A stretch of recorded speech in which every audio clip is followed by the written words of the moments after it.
and this is Neram to know about how to become a food technologist. And ഇതിൽ ഞാൻ പറയാൻ പോണത് ശുദ്ധമായിട്ടും എന്റെ എക്സ്പീരിയൻസ് ആണ്. അടുത്ത വീഡിയോയിൽ നിങ്ങൾ എങ്ങനെ ആവണം, നിങ്ങളുടെ കുറെ ക്വസ്റ്റ്യൻസും കാര്യങ്ങൾക്കൊക്കെ ഞാൻ പറയാം. ഇത് ശുദ്ധമായി എന്റെ ജീവിത കഥയാണ് ഞാൻ പറയാൻ പോകുന്നത്. ഓക്കെ, +2 ബയോമാക്സ് സ്റ്റുഡന്റ് ആയിരുന്നു. എനിക്ക് പഠിക്കുന്നതേ ഇഷ്ടമല്ല. എനിക്ക് ആകെ ഇഷ്ടം മാത്സ്, കമ്മ്യൂണിക്കേഷൻ, ആർക്കിടെക്ചർ, പടം വരയ്ക്കുന്ന പരിപാടികളൊക്കെയാണ്. എന്നെ എന്തായാലും വീട്ടിൽ നിന്ന് വിടില്ല. അപ്പൊ എന്റെ മുന്നിൽ ആകെ നഴ്സിംഗ് ആയിരുന്നു ഒരു ഓപ്ഷൻ. അത് വീട്ടുകാർ വെച്ചതാ. അപ്പം എനിക്കിഷ്ടമല്ലാതെ എന്ത് പഠിച്ചാലും എനിക്ക് ഒരുപോലെയല്ലേ ഉള്ളൂ.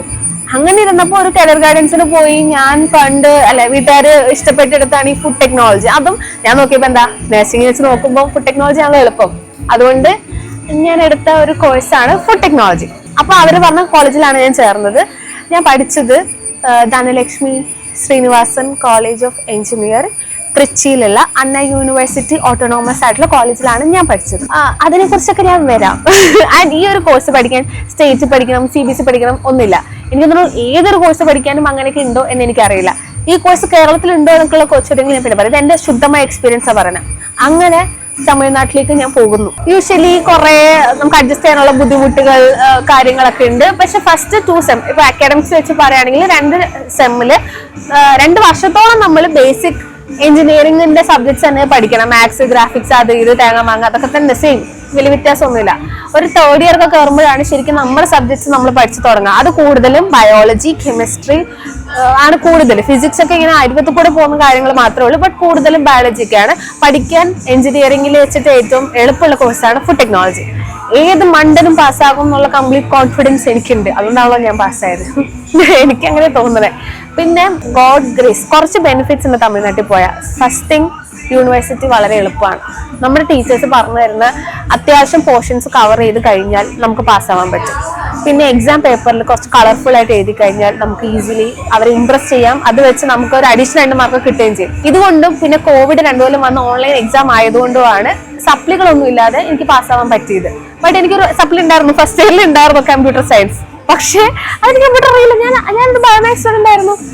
പിന്നെ അതൊന്നും എനിക്ക് സപ്ലി ഒരെണ്ണം വന്നു. അതും ഈ ഓൺലൈൻ എക്സാം ആയതുകൊണ്ട് ഞാൻ രക്ഷപ്പെട്ടു പോയി. ഇങ്ങനത്തെ ലക്കി ബമ്പർ ഒന്നും എല്ലാവർക്കും കിട്ടുമെന്ന് പ്രതീക്ഷിക്കരുത്. പഠിക്കാൻ വളരെ സുഖമുള്ളതാണ്. എനിക്ക് കേരള യൂണിവേഴ്സിറ്റിയിലൊക്കെ അത് അറിയില്ല. അണ്ണ യൂണിവേഴ്സിറ്റി കുറച്ച് നമുക്ക് എളുപ്പമാണ്. കാര്യം കൂടുതലും തിയറി ആണല്ലോ. ബാക്കി ഡിപ്പാർട്ട്മെന്റ്സ് പഠിക്കുന്ന പോലെ ഇരുന്ന് നമുക്ക് സോൾവ് ചെയ്യേണ്ട പ്രോബ്ലംസ്, ഡെറിവേഷൻസ്, അങ്ങനത്തെ പരിപാടികൾ ഒന്നുമില്ല. It's all about theories. അപ്പൊ കഥാപ്രസംഗം അങ്ങ് എഴുതുക, തോന്നിയ ദിവസമൊക്കെ എഴുതി വെച്ചാൽ നമുക്ക് ഒരു പരിധിവരെയൊക്കെ മാർക്ക് കിട്ടും. പിന്നെ എനിക്ക് തോന്നിയ ഒരു മികച്ച കാര്യം ഞാൻ ചെയ്തത്, ഈ കോവിഡ് ലീവ് ഉള്ളത് കാരണം ഞാൻ കുറച്ച് ഇന്റേൺഷിപ്പ് ചെയ്തിട്ടുണ്ടായിരുന്നു. മിൽമയില്, ഈസ്റ്റേണില്, ജൈവ്, നിഫാറ്റ്, അങ്ങനെ ഒരു 4 സ്ഥലത്ത് ഞാൻ ഇന്റേൺഷിപ്പ് ഒരു 15 ദിവസം 10 ദിവസം വെച്ച് 4 നല്ല നല്ല നല്ല സ്ഥലങ്ങളാണ്. ഇതിൽ എനിക്ക് തോന്നിയ ഒരു കാര്യം, ആദ്യം ഞാൻ ചെയ്യുന്നത് മിൽമയിലാണ്. മിൽമയിൽ കയറിയ ആദ്യ ദിവസം ഞാൻ ആ പ്രൊഡക്ഷൻ സൈറ്റ് കണ്ടപ്പോൾ എനിക്ക് തോന്നിയത് എന്താണെന്നറിയോ? പൊട്ടിക്കരഞ്ഞു പോയി ഞാൻ. ഈ പണിയാണോ കാലകാലം വരെ ഞാൻ ചെയ്യാൻ പോണെന്ന് ആലോചിച്ചിട്ട്. കാരണം അവിടുത്തെ സ്മെല്ല്, പാലിന്റെ മെഷീൻസിന്റെ കുടുകുടുകുടുകുടുകുടുകുടുള്ള സാധനം, ഒരു ബന്ധമില്ലാതെ എന്തൊക്കെയോ പണി. ഇതൊക്കെ കൂടെ കാണുമ്പോൾ എനിക്കൊക്കെ സ്ട്രെസ്സായി. ഞാൻ കരഞ്ഞു പോയി. എന്റെ ജീവിതം ഇങ്ങനെ ആകുമോ എന്ന് ആലോചിച്ച്. അന്ന് നമുക്കറിയില്ലല്ലോ നമ്മൾ കോണ്ടന്റ് ക്രിയേഷൻ ഒക്കെ വരും അങ്ങനെയൊന്നും. അപ്പം നമ്മുടെ വിചാരം ഇതാണ്. അതെനിക്ക് അക്സെപ്റ്റ് ചെയ്യാൻ പറ്റുന്നതിൽ അപ്പുറമായിരുന്നു. പിന്നെ കഷ്ടപ്പെട്ട് ഞാൻ അക്സെപ്റ്റ് ചെയ്ത് ബാക്കി ഇന്റേൺഷിപ്സ് ഒക്കെ ചെയ്ത് ഓക്കെ പോട്ടെ എന്തെങ്കിലും ആവട്ടെ. ബിക്കോസ് ഇതെന്റെ കപ്പത്തി അല്ല, എനിക്ക് പറ്റത്തില്ല അങ്ങനെയൊന്നും ചെയ്യാൻ. അങ്ങനെ ഇഷ്ടപ്പെടുന്നവർക്ക് ഓക്കെ ആയിരിക്കാം. അങ്ങനെ ഇഷ്ടപ്പെട്ട് ചെയ്യുന്ന എന്റെ ഫ്രണ്ട്സ് ഉണ്ട്. കഷ്ടപ്പെടുന്ന ആൾക്കാരെ എനിക്കറിയാം. ജോലി കിട്ടിയവരെയും കിട്ടാത്തവരെയും പഠിച്ചുകൊണ്ടിരിക്കുന്നവരെയും എനിക്കറിയാം. അപ്പം എനിക്ക് പറ്റത്തില്ല. അത് കഴിഞ്ഞ് ഞാൻ കോഴ്സ് 4 കഴിഞ്ഞു. അസൈൻമെന്റ്സ്, PPT അതൊക്കെ ആസ് യൂഷ്വൽ അതൊക്കെ കഴിഞ്ഞ് എങ്ങനെയൊക്കെ താണ്ടി ഞാൻ എൻ്റെ കോഴ്സ് കംപ്ലീറ്റ് ചെയ്തു. ഞാൻ പ്രോജക്റ്റ് ചെയ്യുന്ന സമയത്ത് ഞാൻ കൊച്ചിയിലാണ് പ്രോജക്റ്റ് ചെയ്തത്. കുസാറ്റിൽ അവിടെയുള്ള ഒരു ലബോറട്ടറിയിലാണ് ഞാൻ ചെയ്തത്. ആ സമയത്ത് ഞാൻ അപ്പൊ തന്നെ ട്രൈ ചെയ്യായിരുന്നു.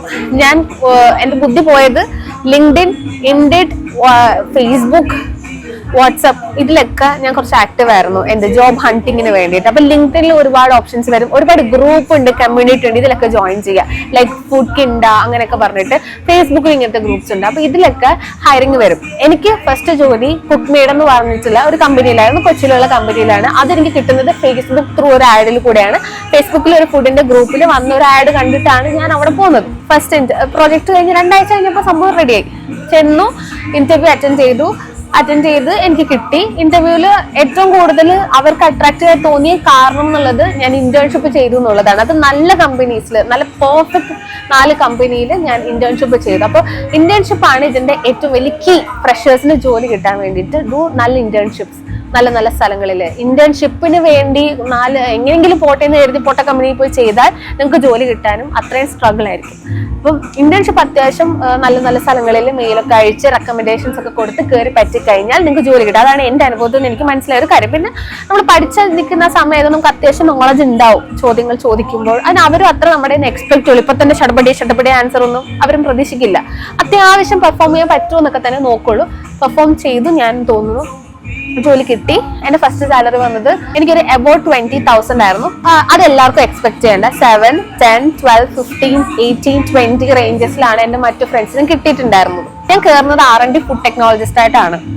കുറെ നാൾ ഞാൻ റിസർച്ചിന്റെ ജോലിയൊക്കെ ചെയ്തു. അത് കഴിഞ്ഞ് ഒരു ജോലിക്ക് കയറുമ്പം കുറെ കാര്യങ്ങൾ ചെയ്യേണ്ടി വരും. തുടയ്ക്കുന്ന തൊട്ട് ലോഡ് എടുക്കുന്ന പണി വരെ നമ്മളെ കൊണ്ട് എടുപ്പിക്കും. ബിക്കോസ് നമ്മൾ ഫ്രഷറാണ്, നമുക്ക് എന്താ ചെയ്യേണ്ടതെന്ന് തന്നെ അറിയില്ല.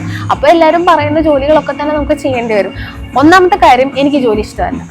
രണ്ടാമത്തെ കാര്യം, ഓക്കെ പോട്ടെ, പഠിച്ച ജോലിയെ ചെയ്യുന്നതിന് തോന്നിയാൽ തന്നെ കുഴപ്പമില്ല. നമുക്ക് എല്ലാ ജോലിയും കൂടെ ഒക്കെ ചെയ്യേണ്ടി വന്നപ്പം എനിക്ക് സ്ട്രെസ് വന്നു. ഞാൻ ക്വിറ്റ് ചെയ്തിട്ട് പുറത്തു വല്ലതും പോകാം. പിന്നെ കുറച്ച് പേഴ്സണൽ റീസൺസ് കാരണം ഞാൻ റിസൈൻ ചെയ്തു. റിസൈൻ ചെയ്ത് കഴിഞ്ഞപ്പോൾ എനിക്ക് ഭയങ്കര പേടിയായിരുന്നു എങ്ങോട്ട് എന്റെ ലൈഫ് പോകുന്നെന്ന് അറിയില്ല. അപ്പൊ അതിന് കൈവേദന എടുക്കുന്നുണ്ടാ? പുറം ഒടിയുന്നുണ്ട് നീ ചാരി ഇരിക്കണ ചെയ്തപ്പോ എനിക്ക് അറിയാൻ പാടില്ല. ഞാൻ വേറൊരു ജോലി എന്നുള്ള രീതിയിലാണ്. ബട്ട് അൺഫോർച്ചുനേറ്റ്ലി എനിക്ക് ജോലി ഒന്നും ശരിയായില്ല. അതെന്റെ രണ്ടാമത്തെ ഫേസ് ആയിരുന്നു.